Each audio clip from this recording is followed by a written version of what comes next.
chers amis auditeurs, bonjour. Dans une pétition, 300 anciens officiers supérieurs de l'armée, du Mossad et de la police, tous membres de l'organisation non gouvernementale commandant pour la sécurité d'Israël, affirment que l'annexion voulue par Benjamin Netanyahou déclenchera des réactions en chaîne incontrôlables. Ils ont été rejoints par une cinquantaine d'organisations juives mondiales et nombre de personnalités qui rejettent vigoureusement la politique actuelle du gouvernement israélien. Le chef du gouvernement israélien, qui redoute que son ami Donald Trump ne perde sa réélection en novembre prochain, ce qui a l'air de s'accentuer, accélère, lui, son projet suicidaire d'annexer une partie de la Cisjordanie, et ce, dès le 1er juillet prochain. Les communautés juives de la diaspora sont inquiètes pour le devenir même de l'État d'Israël.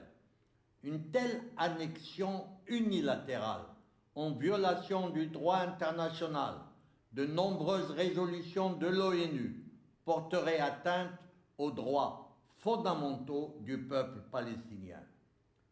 En plus, il salirait le mouvement sioniste et appellera encore une fois, comme le prédisent les religieux juifs extrémistes, le courroux d'Elohim, de Dieu, sur le peuple juif en entier. Cette mesure inique va pousser les Palestiniens à la violence pour parvenir à l'autodétermination. L'annexion, si elle venait de se concrétiser, va provoquer une vague de délégitimation de l'État d'Israël. Le cynisme de Netanyahou de croire que la réalité sur le terrain l'emportera sur le droit international n'a d'égal que son immense irresponsabilité à provoquer peut-être la fin d'Israël comme État juif. Plusieurs communautés juives ne se reconnaissent déjà plus dans l'Israël de Netanyahou. Logiquement, cette annexion doit amener l'État jordanien à dénoncer le traité de paix signé avec Israël, tout comme l'Égypte.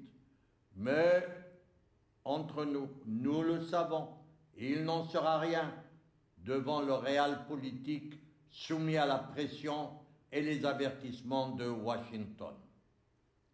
L'autorité palestinienne, devant ce coup de force, n'aurait plus qu'à se saborder et remettre les clés à M.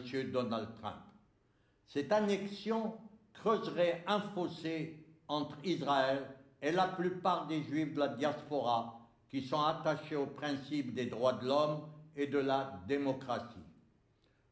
Quand les Israéliens, amoureux de la justice et de l'équité, désireux de paix avec leurs voisins, et il y en a, se débarrasseront-ils de ce danger existentiel qu'est devenu leur Premier ministre, Benjamin Netanyahou?